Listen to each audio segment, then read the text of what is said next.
Vemulawada municipal కార్యాలయంలో నిర్వహించిన 2026-27 ఆర్థిక సంవత్సర బడ్జెట్ సమావేశం ఉద్రిక్తంగా మారింది. ఈ సమావేశంలో మినిట్ బుక్ నమోదు అంశంపై వివాదం తలెత్తడంతో బీఆర్ఎస్ బీజేపీ పార్టీకి చెందిన కౌన్సిలర్లు సమావేశం బహిష్కరించి నిరసన వ్యక్తం చేశారు. జిల్లా collector Garima Agarwal, municipal chairman Pulkam Raju ఆధ్వర్యంలో బడ్జెట్ సమావేశం జరిగింది.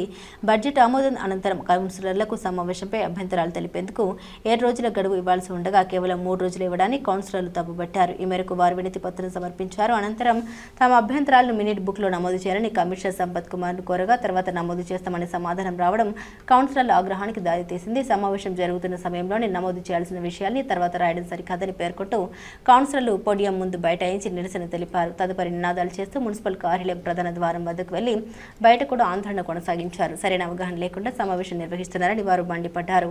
ఈ విషయంపై జిల్లా కలెక్టర్, రాష్ట్ర మున్సిపల్ శాఖ డైరెక్టర్కు ఫిర్యాదు చేస్తామని తెలిపారు. ఇదిలా ఉండగా కౌన్సిలర్లు చేసిన ఆరోపణపై మున్సిపల్ కమిషనర్ సంపత్ కుమార్ స్పందిస్తూ సమావేశంలో కౌన్సిలర్లు ప్రస్తావించిన అంశాల్ని త్వరలో జరగబోయే తదుపరి సమావేశంలో తప్పకుండా చేర్చుతామని తెలిపారు.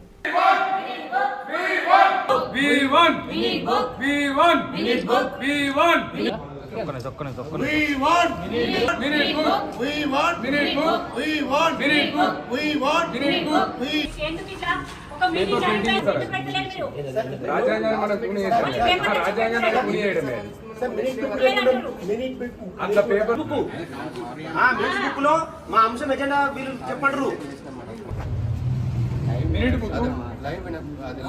పోయినసారి మనకు మీటింగ్ అది జరిగింది.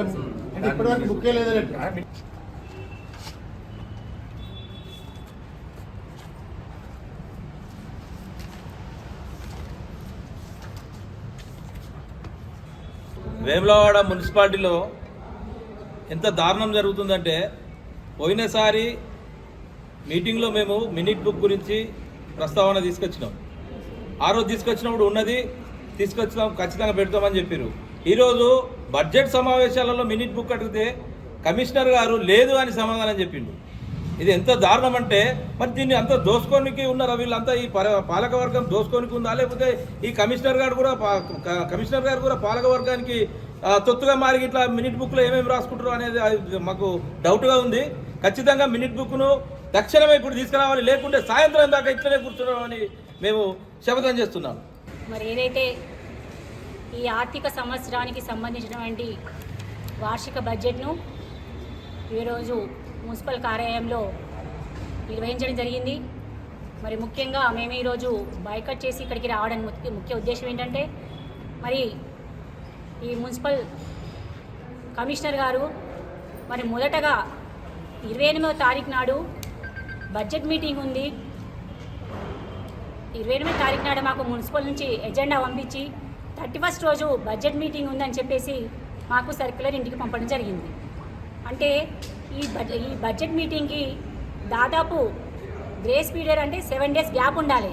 ఆ 7 days గ్యాప్ లేకుండా కేవలం అంటే డిస్పాచ్ చేసిన రోజు లెక్కలోకి రాదు, మీటింగ్ జరిగే రోజు లెక్కలోకి రాదు, మధ్యలో ఉన్నది 2 రోజులే. ఈ 2 రోజుల వ్యవధిలో మీరు ఎట్లా మీ బడ్జెట్ నిర్వహిస్తారు? ఇది తప్పు చర్య అని మేము ఫోన్ ద్వారా చెప్పడం జరిగింది. వాళ్ళు మేము తప్పు చేసినామని అనుకునేపటికనే మన 31st రోజు మాకు మళ్ళీ ఒక కాపీ పంపించారు. ఏమని? ఏప్రిల్ 1st రోజు బడ్జెట్ మీటింగ్ ఉంది అని. ఈరోజు ఒక చట్టాల పైన, ఒక రూల్స్ పైన అవగాహన లేకుండా ఈరోజు బడ్జెట్ మీటింగ్ నడిపించుకోవడం దేనికి సంకేతం? ఈరోజు అధికార పార్టీకి తొత్తులుగా వ్యవహరిస్తున్నారని ఈ సందర్భంగా మేము డిమాండ్ చేస్తూ ఉన్నాము. వెంటనే మీరు మినిట్ బుక్ ఇక్కడ తెప్పించి మా అభ్యంతరాన్ని, అందరి అభ్యంతరాన్ని మీరు మినిట్ బుక్లో ఎంటర్ చేసే వరకు కూడా పెద్ద ఎత్తున ధర్నా చేస్తాము. మీరు ఈ విధంగా ప్రవర్తించడం, ఈ విధంగా లేదు అని ఒప్పుకోవడం ద్వారా దేనికి సంకేతం? మేము కలెక్టర్ గారికి ఫిర్యాదిస్తాం, సిడిఎంఏ గారికి ఫిర్యాదిస్తాం. ఖచ్చితంగా మినిట్ బుక్ తెచ్చే వరకు ఈ విధంగానే ధర్నా చేసిన సందర్భంగా తెలియజేస్తా ఉన్నాను. అదేవిధంగానే కలెక్టర్ గారిని అడగడం జరిగింది. ఏమని? మేడం, మీరు రాలేరని మున్సిపల్ బడ్జెట్ మీటింగ్ వాయిదా వేసిర్రు అంటే మీరు కూడా సమాధానం చెప్పి కలెక్టర్ గారు ఏమన్నారంటే, నాకు అక్కడ సిరిసిల్లలో మీటింగ్ ఉంది, ఇక్కడ మీటింగ్ నేను అటెండ్ కావాలి కాబట్టి వాయిదా వేసిర్రు అని కలెక్టర్ గారు ఏ విధంగా చెప్పారో నాకు అర్థమవుతలేదు. కలెక్టర్ కూడా అక్కడ మీటింగ్ అటెండ్ కావాలి, ఇక్కడ మీటింగ్ అటెండ్ కావడానికి నాకు టైం లేదు కాబట్టి ఈరోజు పెట్టుకోమన్నా అని అంటారు. సరే మేడం, ఈరోజు పెట్టుకోమన్నారు, మరి పెట్టుకున్నాక 3 days అనే గ్యాప్ ఉండాలి కదా. 31st రోజు, మార్చి 31st రోజు బడ్జెట్ ఇస్తే మరి 3 days గ్యాప్. ఈరోజు చట్టాల మీద అవగాహన లేని ఈ విధంగా నడుస్తున్న పాలక వర్గం దేనికి సంకేతం సందర్భంగా అడుగుతున్నాను. మరి ఈ విధంగా కలెక్టర్ కూడా డైరెక్ట్గా చెప్పారు, మీరు నెక్స్ట్ మీటింగ్ వరకు ఇలా చేయొద్దు, కనీసం గ్రేస్ పీరియడ్ 7 days కావచ్చు, 3 days కావచ్చు, గ్యాప్ ఇవ్వాలి, నెక్స్ట్ టైం ఇవాళ జరగద్దును కూడా కమిషనర్ హెచ్చరించడం జరిగింది. కాబట్టి ఈ విధంగా నడుచుకోవడం రాజ్యానికి విరుద్ధంగా నడుస్తున్నట్టే, చట్టాల విరుద్ధంగా నడుస్తున్న సందర్భంగా తెలియజేస్తున్నాను.